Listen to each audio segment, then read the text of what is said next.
What is Zen? That's a question I'm here to answer. The issue, however, arises that Zen isn't something conceptual. It's not an idea that you believe in, or a person that you worship, or a sacred book that you study. It's just this.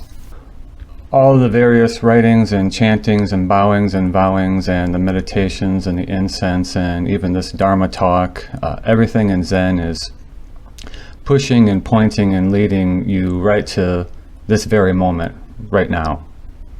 So, are you here, or are you thinking of 1,000 other things? Are you balancing your checkbook, or sorting through past injuries or past successes? Maybe you've been sitting down all morning and your butt hurts.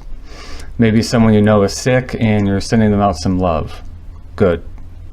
But are you also right here, right now, in the only time and place that you can be? This is Zen practice, the practice of bringing ourselves right back to here and now. So let's get into it. The main purpose of this talk is to dispel the more common misconceptions about Zen that I've seen. Its focus is pointed directly at people who have little to no experience with the practice. I'll present a series of questions and answers, starting out with general questions and moving on to more specific ones as we move along. And so continuing with our first question, what is Zen?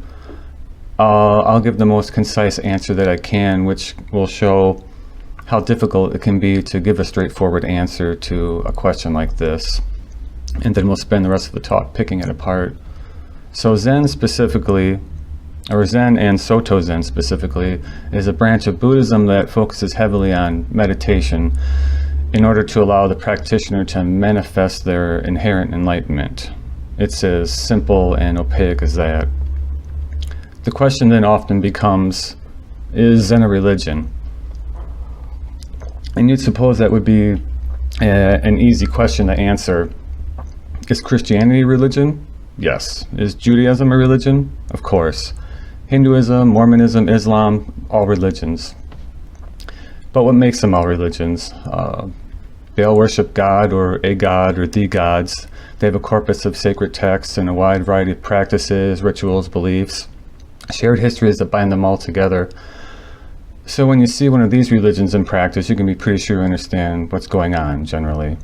So you might be surprised when you ask a Zen practitioner whether Zen is a religion or not. Sometimes you'll hear an emphatic yes, but just as often you'll hear an emphatic no, and then other times you'll hear an emphatic, it depends what you mean.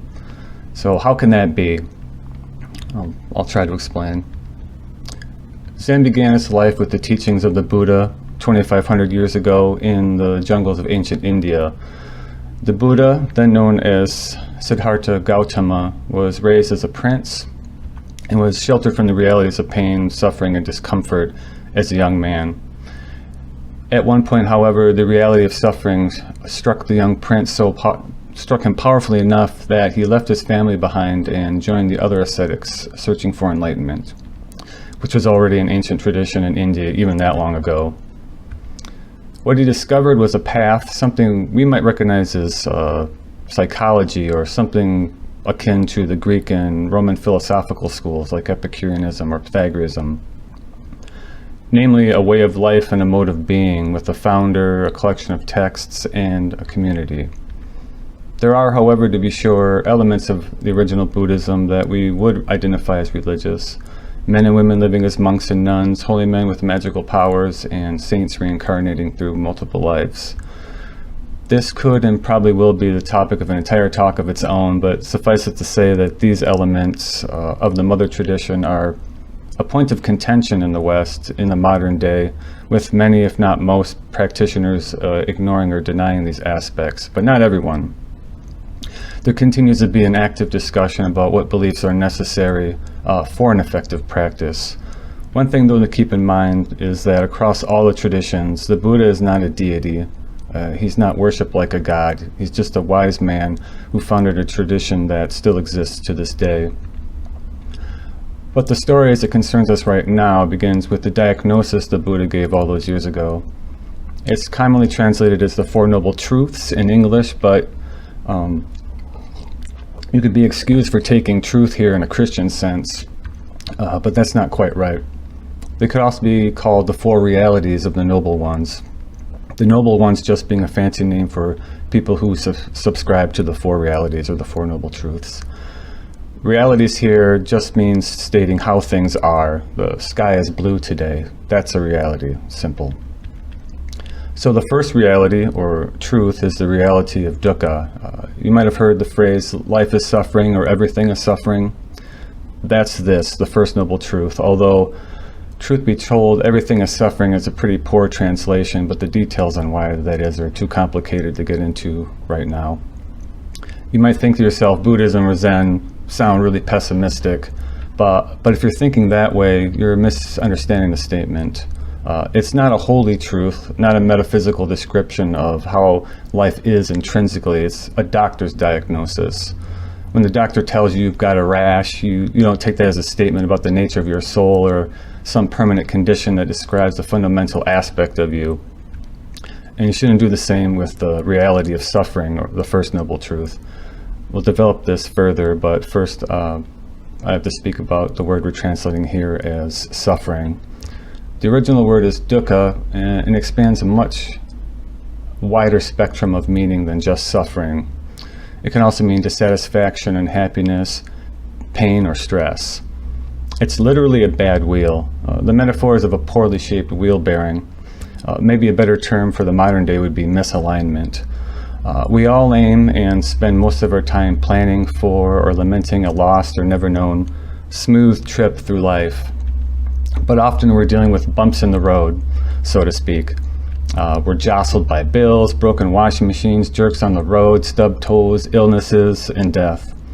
These are realities too. Much like the blue of the sky, they also make up our lives. So this probably still seems pretty pessimistic, but we have to consider the second reality, the reality of the cause of dukkha, of suffering and dissatisfaction. And what is the cause? It's called tanha, which is often translated as desire or craving or attachment, but which literally means thirst. Because no matter how much water you drink, you're going to be thirsty again later. And no matter how many jerks you brake check, or how many bills you pay, or how many washers and dryers you fix, or how many stubbed toes heal up, or illnesses overcome, or how many family members and friends leave us behind, there will always be more of these coming down the road. So where's the thirst here? Where does desire come in? And how does that cause suffering? We often take a look at this bumpy ride and we try to find things to alleviate our dukkha, our suffering and dissatisfaction. Maybe we eat too much food, or we brake check that jerk on the road, or we blot out our minds with booze, or we mainline news that agrees with everything we already believe, or we indulge in anger at some group of people we disagree with. Whatever your poison, we all try to escape from the discomfort that's manifesting right here, right now within us. We try to turn away from it. We try to ignore it. But does being mean to the girl behind the counter really make you feel any better in the long run, or is it just like a hit off of a cigarette or a sip of beer? It's just a temporary measure. So the diagnosis is complete. What's the course of treatment? The third reality is the reality of the ending of suffering. So how's this done? By giving up on tanha, on desiring, on trying to use temporary measures to end our dissatisfaction. So sounds easy enough, but how do you actually do that? The fourth reality tells us that the solution is the Eightfold Path and the Noble Ones. In Zen, we don't talk as much about the Eightfold Path as we do about something called the Perfections, but for history's sake, I'll lay out the path. We have right intention, right speech, right conduct, right livelihood, right effort, right mindfulness, right concentration, and right view. In a note on the word right here, you can be excused for reading a prescription into it, as in there's a right way and a wrong way to make a living, but the word translated here as right is samma, which is closer to appropriate. So what does all that mean? Appropriate intention just means you intend to follow this path within reason. Appropriate speech means that you'll try not to lie and that you'll speak for all people's benefit. Appropriate conduct means that you shouldn't kill or steal or misuse sex, all within reason. Appropriate effort means you'll be diligent in practicing the path, but that you won't go overboard. The final three are where Zen diverges the most from the original tradition, although even then Zen maintains their spirit. So, appropriate mindfulness means to keep the teachings in mind, to be in the present moment, and to study ourselves as our thoughts, emotions, and thirsting arise in the mind. Appropriate concentration is the Buddha's program of meditation. Its purpose is to have us focus right here, right now in the present moment, so that we can catch ourselves in unskillful habits of clinging and thirsting. And finally, appropriate view. This contains the most dissonance for the modern Western Zen practitioners because it contains all the talk of reincarnation and karma, although really what it comes down to is that our actions have consequences, that what we've done in the past affects us now, and that what we're doing now will affect us in the future. Simple as that. So the Buddha was wandering and preaching about 2,500 years ago. So let's fast forward 1,700 years and move our focus to medieval Japan. At that time, there was the illegitimate son of a high-ranking court official who would later take on the name Dogen.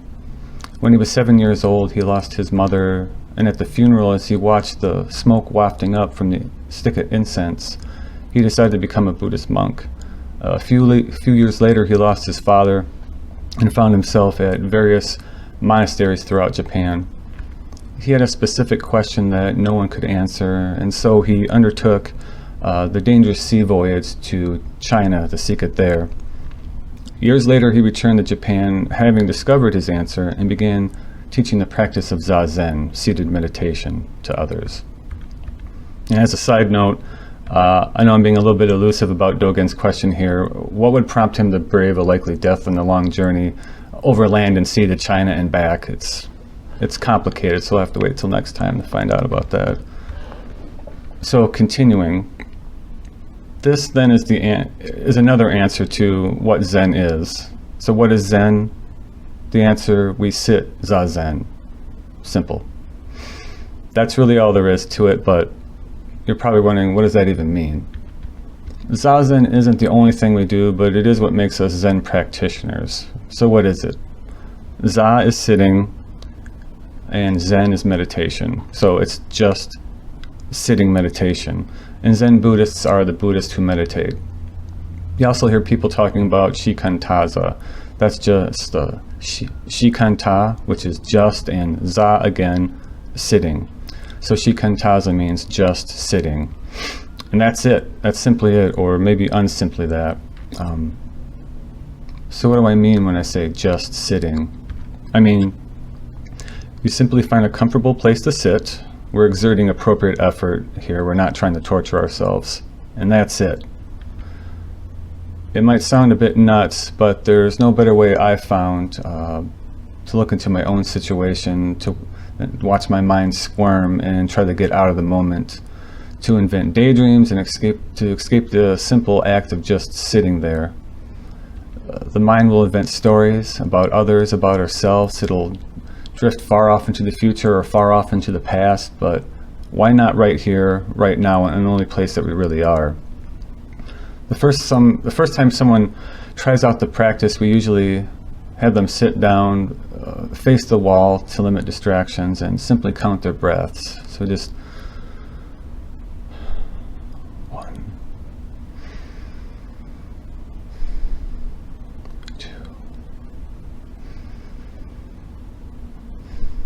3, and so on.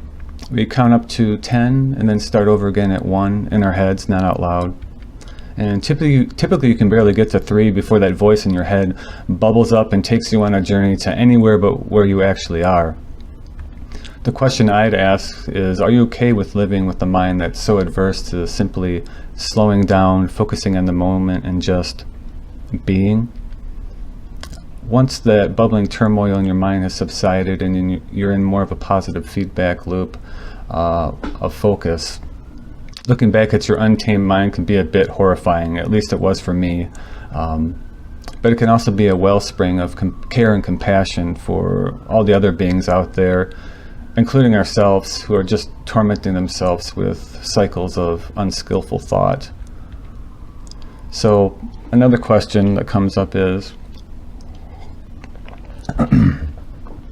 What happens in your mind during Zazen? Is it like prayer? No, but it's less of a no than before, since when Zen influences Christianity or Judaism or Islam, Zazen and prayer tend to become somewhat interchangeable, but for this talk I'm focusing on traditional Zen practice. In Zazen, we're not speaking to God or confessing sins or reaching out to anyone or anything. All we're doing is sitting in the present moment and observing. It's only in this moment, when the mind's very quiet and still, reflecting everything around it like a mirror, that we can really see how our predispositions shape the world. And that's a very important point there.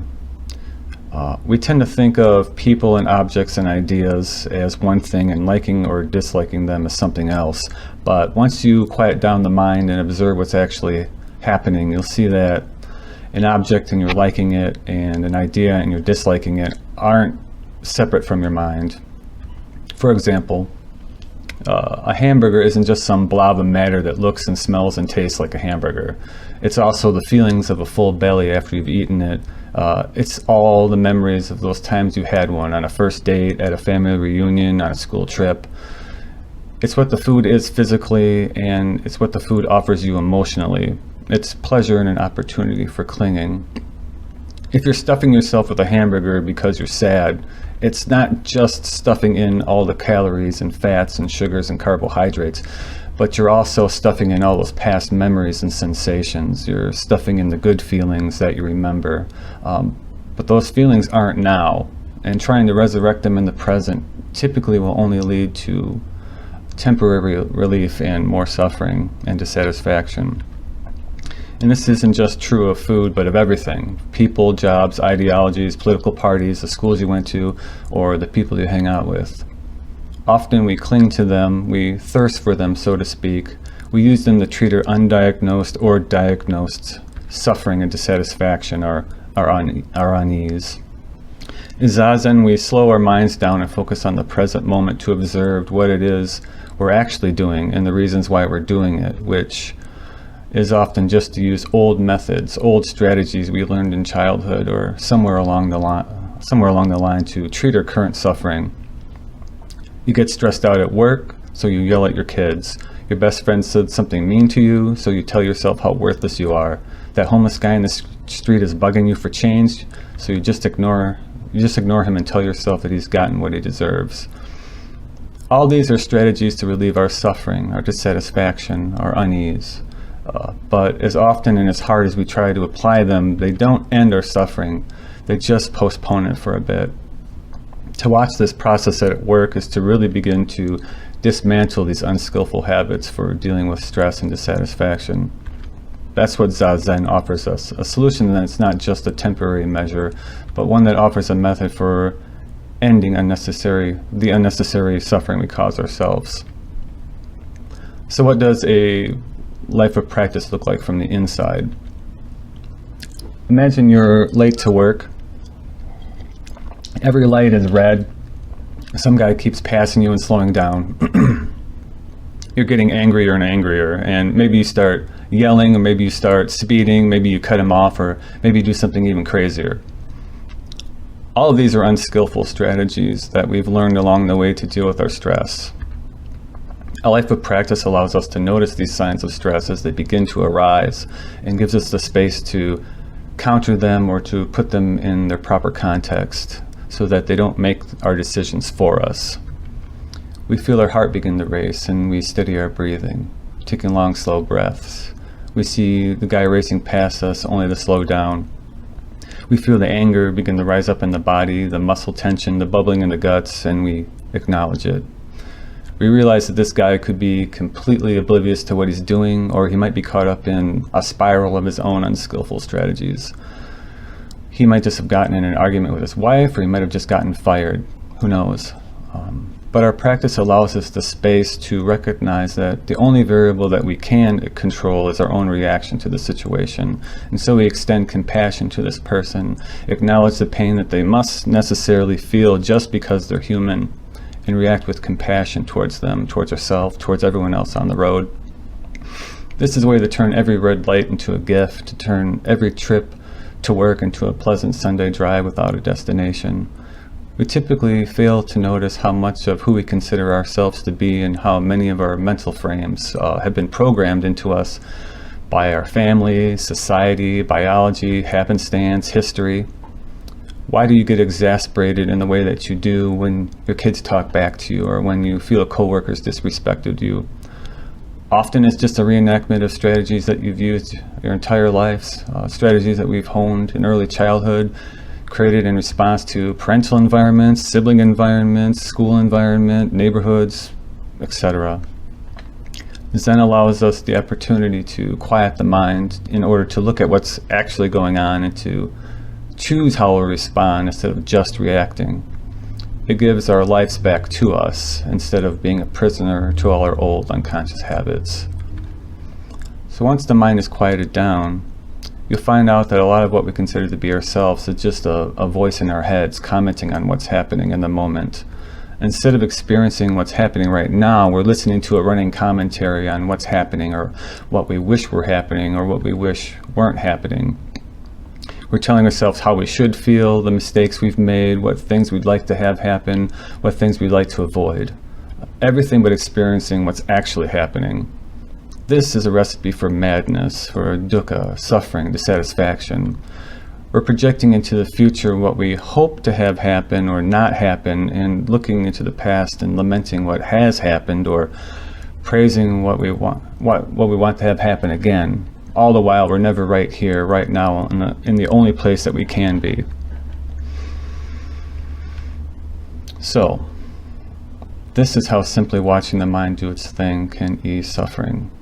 It's an odd thing to be proactive in relation to your own inner life and not simply reactive. At least it's been that way for me. We call this silence, but it also manifests as space, calmness, steady-mindedness.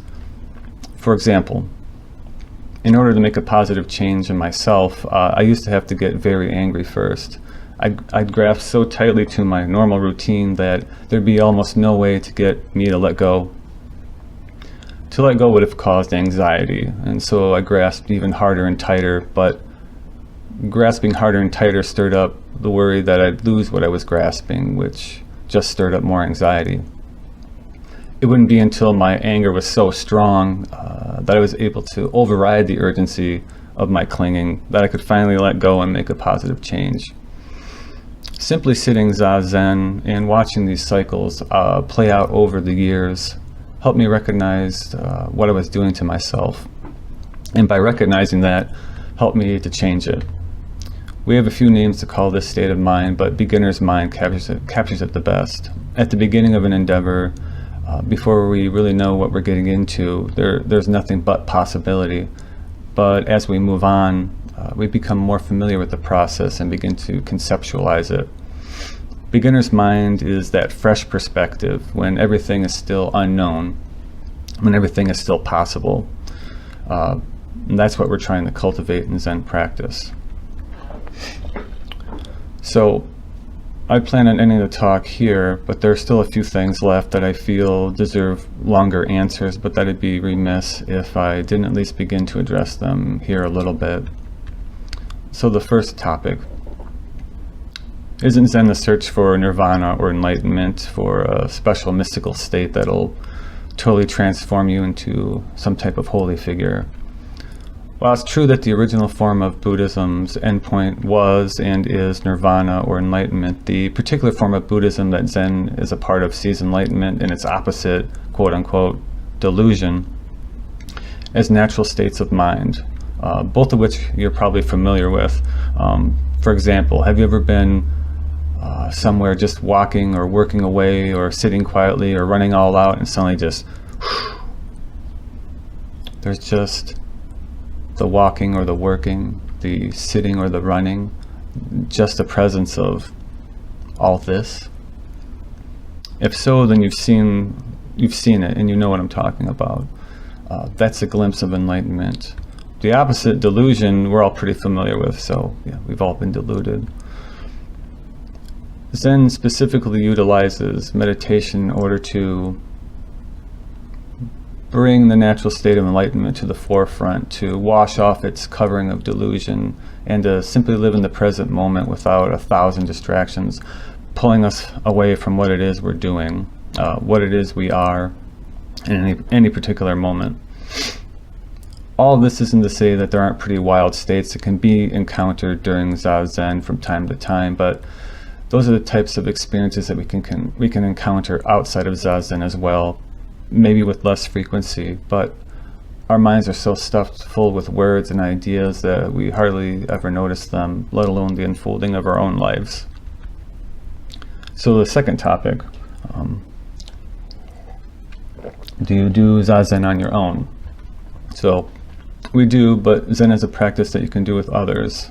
Zen students often come together with a teacher or a Zen priest and hold what we call in the West a service, which shares some similarities to what we think of as a traditional Christian church service, but that's also distinct in very specific ways. Most importantly, in the respect already mentioned, that we're not worshiping the Buddha, who is simply a man. There is bowing, but we're simply bowing to our own ability to be free of suffering, to living a humble life of service to others, and loosening the grips of our own egos. Bowing takes on another more Zen-ish aspect when we say that we simply bow to bow. It's like asking, why does a dog bite? Because that's what dogs do. Why do Zen students bow? Because we bow. It's pretty much the same idea, like when you throw your arms wide open when you're standing in front of the Grand Canyon. You just see it and you can't just help but go, whoa. Zen tries to cultivate that sense of awe in every moment. While we're meditating, driving a car, being at work, washing the dishes, going to the bathroom, everywhere and everywhen. And so we bow. But getting back to the idea of a service, there are actually two words that we translate as service, Fugin and Gongyo. The first one means chanting sutras, and the second means diligent practice. So what do both of those mean? Chanting is a practice that's probably as old as mankind, but in the Buddhist context, it was one of the chief occupations of monks in the centuries before writing, in order to keep the Buddhist teachings alive through the spoken word. It's also just a simply human activity, blending voices together, which we seem to have little occasion for in our very practical modern age. There's also the aspect of interdependence, which is a particularly Buddhist idea. When you're sitting there fully immersed in your chanting, all the voices around you mixing with your own, you tend to lose that hard boundary between your voice and the chant, between yourself and others. There's also the matter of what is chanted. As a Westerner, you'd be forgiven for thinking that sutras, the things that we chant, as being like a scripture, which is a word we use, but sutras, that is, lectures given by the Buddha or a Buddha, aren't like Christian scriptures. They're not holy books coming down from on high, at least not in the Zen school. The majority of what's being chanted are practice instructions. For example, the most important and popular text to chant is the Heart Sutra. It lays out the Buddhist protocol for ending thirsting. That is, don't grasp onto the protocol as if the grasping were the important part. The important part is to enact the protocol, which is to be right here, right now, seeing how you react in the present moment. It also talks about another very popular topic, emptiness or fullness, but that deserves an entire talk of its own. Another very popular text is the Jinjin Ming, Trust in Mind, which is just constantly reiterating that we tend to see the world in binaries. Beautiful, ugly, right, wrong, good guys, bad guys, us, them. This isn't really how the world is. It's just that we read our own preferences and prejudices into the world, and in that way cause much suffering for ourselves and others. If we live a life that's not entangled in all these binaries, then we can live a life that's free of suffering, dissatisfaction, and strife. So, sort of changing the topic, but sticking with the word service, is the idea of serving others. This is an idea that's at the heart of Zen practice. In order to become an official, quote-unquote, Zen student, you have to take a number of vows. Vows that aren't too different from the Eightfold Path, but for us, the most important vow is to live for the benefit of all beings. This is the heart of the whole business. It means both trying to alleviate the unnecessary suffering of all other beings, people, animals, bugs, whatever, and trying to live a life that doesn't cause unnecessary suffering for others. And often the first person that needs this benefit is ourselves. We can do a lot of accidental damage to others, ourselves and others, when we're unwittingly caught up in cycles of unskillful behavior that we've been carrying around with ourselves since we were little. It's once we've lessened our own suffering that we're better able to see clearly and live a life of selfless service to everyone, which is the true meaning of the Zen path. And that ultimately is the answer to the question we began with. What is Zen? It's many, many things: historical, philosophical, religious, artistic, you name it, and there's probably an aspect of it reflected in Zen. But the true denominator of our practice is whether we're really living for the benefit of all beings, not just ourselves or our families or our cities, states, countries, not for our religions or our pocketbooks, but whether the skills and techniques that we practice every day, techniques handed down for a millennia, truly are of benefit to all those around us everywhere. So, thank you.